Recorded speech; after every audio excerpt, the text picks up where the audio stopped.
नमस्कार ताई आणि दादांनो, श्री स्वामी समर्थ।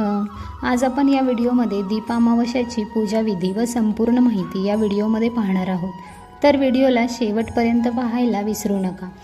12 ऑगस्ट 2026ला बुधवारी दीप अमावस्या आहे आणि या दिवशी लोक झाडाच्या दिव्यांची पूजा करतात, तसेच दान करून पितरांची देखील पूजा करतात। या दिवशी संध्याकाळी सर्व दिवे पुसून घासून त्यांची आरास मांडून पूजा केली जाते। धर्मशास्त्रात या अमावस्येला दिव्यांच्या पूजनाचे विशेष महत्त्व सांगितले आहे। रोज संध्याकाळी देवापुढे पूजा करून दिवा लावून आपण शुभम करोती कल्याणम म्हणण्याची पद्धत पूर्वापार आहे, पण हल्ली लोक हे विसरले आहेत। अशा लोकांनी किमान या दीप अमावस्याच्या दिवसापासून ही सवय पुन्हा अंगवळणी पडावी असा एक सूचक करणारा हा सण आहे। तसेच आषाढी अमावस्याला हिरव्या रंगाचे कपडे परिधान करणे शुभ मानले जाते आणि अशा उत्सव प्रसंगी कणकेचा दिवा करून तो दक्षिण दिशेला लावला जातो। हा दिवा दीपपूजा आणि पितरांची पूजा या दोन्हीचा हेतू साध्य करतो। दीप अमावस्यानिमित्त दिव्यांची पूजा करून तो दक्षिण दिशेला ठेवल्यामुळे या दिशेनं यमसदनी जाणाऱ्या पितरांना प्रकाशाची वाट दर्शवली जाते। तसेच किड्या मुंग्या रूपाने दिव्यापाशी गोळा होऊन हे जीव हे कण खाऊन तृप्त होतात आणि अन्नदानाचे पुण्य यातून प्राप्त होते। तसेच काही ठिकाणी ओल्या मातीचे दिवे करून त्यांची पूजा केली जाते। तसेच कणकेचे उकडलेले दिवे बनवून नैवेद्यही दाखवला जातो। सायंकाळी सर्व दिव्यांची आरती देखील केली जाते। आता शास्त्रोक्त पद्धतीने दिव्यांचे पूजन कसे करावे, तर या दिवशी घरातील सर्व दिवे स्वच्छ करून समई, पंक्ती, निरंजन हे सर्व दिवे घासून पुसून स्वच्छ करावे। आपल्या घरामध्ये जेवढेही प्रकारचे दिवे असतील, मग ते समई असतील, निरंजन असतील, लामण दिवे असतील, गोल प्रकारचे दिवे, पितळेचे दिवे, तांब्याचे दिवे किंवा जेही दिवे तुमच्याकडे असतील, चांदीचे, त्याचबरोबर नवरात्रीतले दगडी दिवे, सगळ्या दिव्यांना काढायचं, स्वच्छ करायचं। कारण इथून पुढे आता खरी सणावारांची सुरुवात होणार असते आणि दिवे आपल्याला प्रत्येक या पूजा अर्च्यामध्ये लागतात। तर मग हे दिवे स्वच्छ करून घ्यायचे, छानपैकी त्यांना घासून काढायचं, धुवायचं, कपड्याने पुसून घ्यायचं आणि नंतर देवाऱ्याच्या आसपास कुठेतरी, म्हणजे समोर जागा असेल तर समोर किंवा साईडला जागा असेल तर तिथे ठेवायचं। त्यानंतर सायंकाळी किंवा सकाळी जिथे आरास मांडायची ती जागा स्वच्छ करून पुसून घ्यावी। छान पाट मांडावा, पाटावरती नवे वस्त्र अंतरावे आणि त्या पाटावर खाली आणि आजूबाजूला रांगोळी काढावी। मग पाटावर प्रत्येक दिव्याच्या खाली आपल्याला तांदूळ टाकायचे। प्रत्येक दिव्याखाली त्याला आपल्याला हळदी कुंकू अक्षदा त्या तांदळावर अर्पण करायच्या आहेत आणि त्याच्यावर दिवा हा ठेवायचा आहे।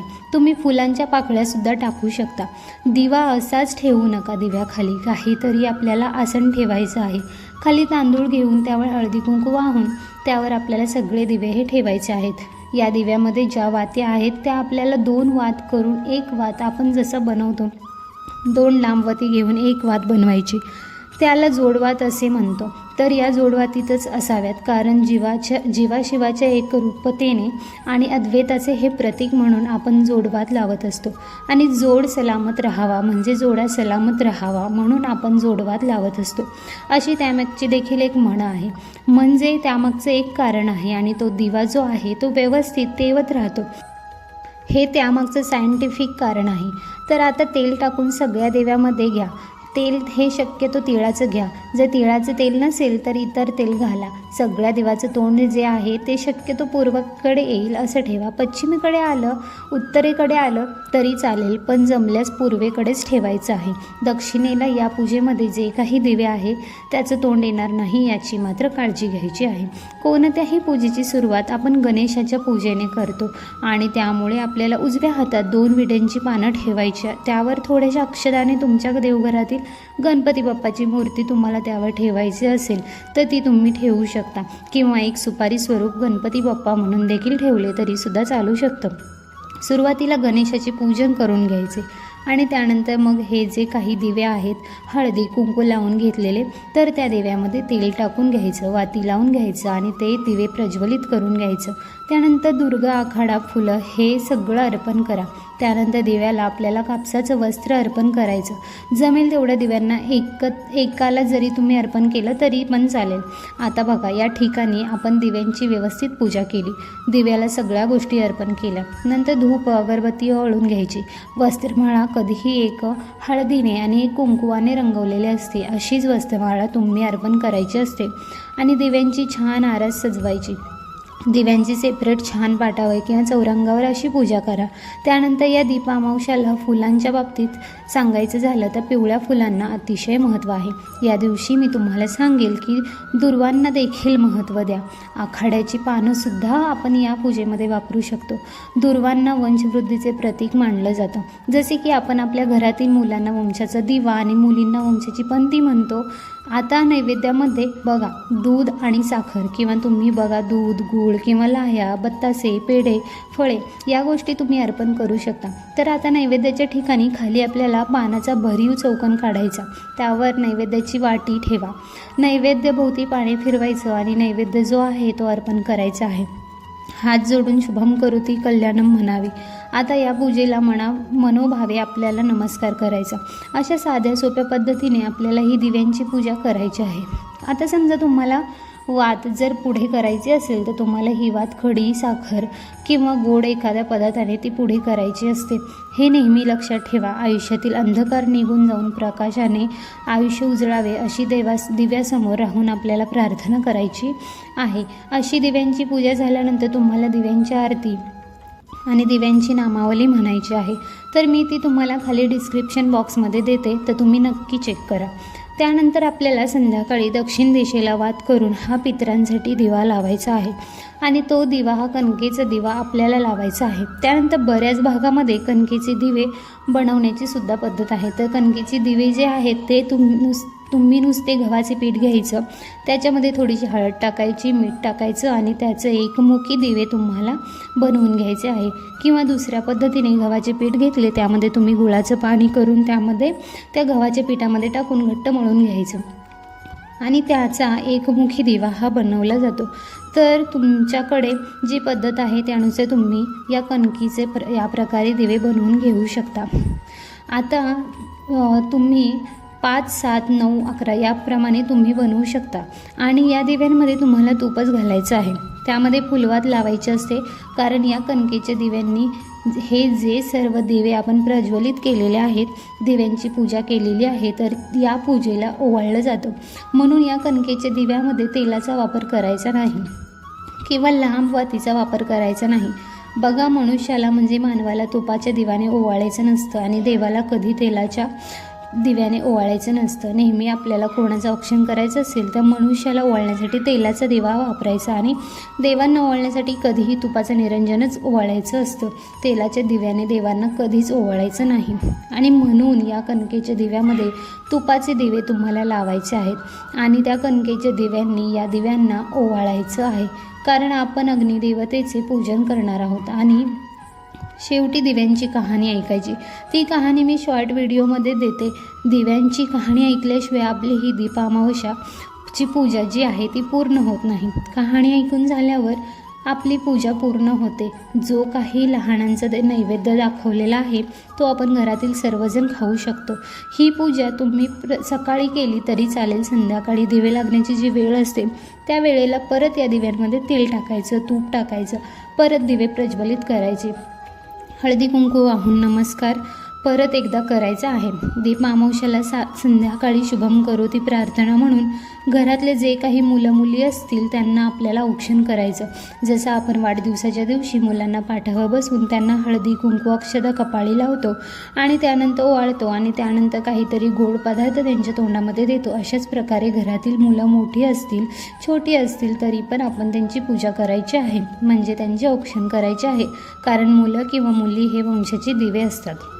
मुलं किंवा मुली हे वंशाचे दिवे असतात, मुली वंशाच्या पंथी असतात असं म्हटलं जातं आणि मुलं हे आहे ते वंशाचे दिवे असतात. म्हणून आपल्याला वंशाची वृद्धी होते, तर त्यामुळे आपल्याला या दिवशी आपल्या घरातील मुलामुलींची सुद्धा पूजा करायची आहे. मुलांना ओवाळण्यासाठी या दिवशी कणकेचा एक दिवा हा बनवायचा आहे आणि त्याच्यामध्ये तेल व लांब वाट टाकून या दिव्यांनी ओवाळायचं असतं. तूप टाकायचं नाही. बघा, हे सर्व दिवे पाहून अतिशय प्रसन्न वाटतं. या सगळ्या गोष्टी करताना आपल्याकडून काही चूक झाली असेल तर देवाला पूजा झाल्यानंतर फक्त हात जोडून मनापासून प्रार्थना करायची आहे की हे देवा, माझ्या यथाशक्तीने मी ही साध्या भोळ्या मनाने ही पूजा केलेली आहे. यामध्ये जर काही माझ्याकडून चूक झाली असेल तर मला क्षमा करावी. अशी एक क्षमा प्रार्थना करून आपल्याला प्रत्येक पूजेमध्ये मागायची असते.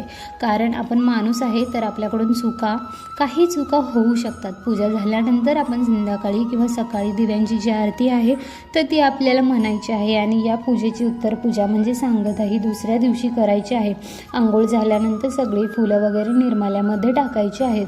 जो काही नैवेद्य आहे आपण अर्पण केलेला तो आपण प्रसाद म्हणून खाऊ शकतो आणि दिवे जी आहे ते व्यवस्थित परत स्वच्छ करून जागी ठेवून द्यायचं आहे. जे काही कणकेचे दिवे आपण बनवले आहेत त्यातील वाती काढून घ्यायचा आणि ते तुम्ही गाईला खाऊ घालू शकता किंवा तुम्ही गूळ घालून बनवलेले दिवे असतील तर ते उकडून वगैरे घेतले असतील तर त्यातील वाती काढून घ्यायच्या आणि ते दिवे खाल्ले तरीसुद्धा चालतात. बऱ्याच ठिकाणी प्रसाद म्हणून हे दिवे खाल्ले जातात. दिव्यांची पूजा करताना किंवा दीपपूजन झाल्यानंतर शुभम करोती कल्याण ही प्रार्थना आपल्याला आवर्जून म्हणायची आहे.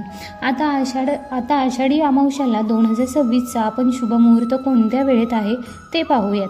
अमावस्येची सुरुवात 11 तारखेला उत्तर रात्री 1:53 सुरू होऊन अमावस्येची समाप्ती ही 12 ऑगस्टला उत्तर रात्री 11:06 होते.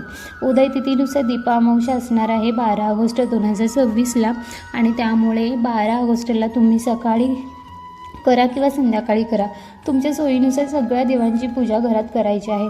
तसेच बघा, या दिवशी उपवास ठेवल्याने मृत पूर्वजांच्या आत्म्यात शांती मिळते असं मानलं जातं. या दिवशी झाड लावून गृहदोष शांत होतो असे सांगितलं जातं. या दिवशी केळी, पिंपळ, लिंबू किंवा तुळशीचं रोप लावलं जातं. तसेच महिला आषाढ अमावस्याला तुळशी किंवा पिंपळाच्या झाडाला 108 प्रदक्षिणा करतात. गरुड पुराणानुसार हे आषाढ अमावस्येचे व्रत करताना, पूजा करताना, दान करताना त्यांना सर्व प्रकारचं दोष आणि पापापासून मुक्त केलं जातं. या दिवशी काही विशेष उपाय केल्यास संकटे दूर होतात. उपाय पहिला, पिंपळाच्या झाडाखाली दिवा लावावा. अमावस्याला पिंपळाच्या झाडाखाली तेलाचा दिवा लावणे शुभ मानलं जातं. दिवा लावताना त्यात लवंगही टाका आणि त्यानंतर पिंपळाच्या झाडाची प्रदक्षिणा करताना ओम नमो भगवते वासुदेवाय या मंत्राचा जप आवर्जून करावा. यामुळे पितृदोष हा दूर होतो. उपाय नंबर 2, भगवान शिवांची पूजा करा. या दिवशी भगवान शिवांची पूजा देखील खूप फलदायी मानली जाते.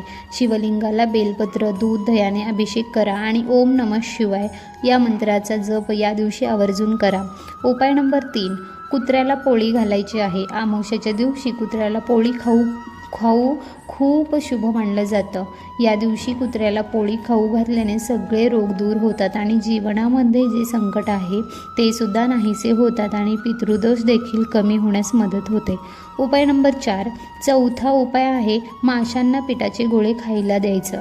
या दिवशी नदी किंवा तलावात माशांना पिठाचे गोळे खाऊ घालणे खूप शुभ मानले जाते. असे केल्याने पितरांचा आशीर्वाद मिळतो आणि जीवनात सुख समृद्धी नांदते.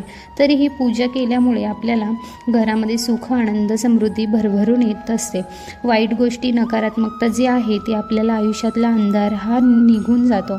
तर ही माहिती तुम्हाला आवडली असेल तर व्हिडिओला नक्की लाईक करा, शेअर करा आणि आपल्या चॅनलवर नवीन असाल तर चॅनलला सबस्क्राईब करायला मात्र विसरू नका. व्हिडिओ शेवटपर्यंत पाहिल्याबद्दल मनापासून खूप खूप आभारी आहे. धन्यवाद. श्री स्वामी समर्थ.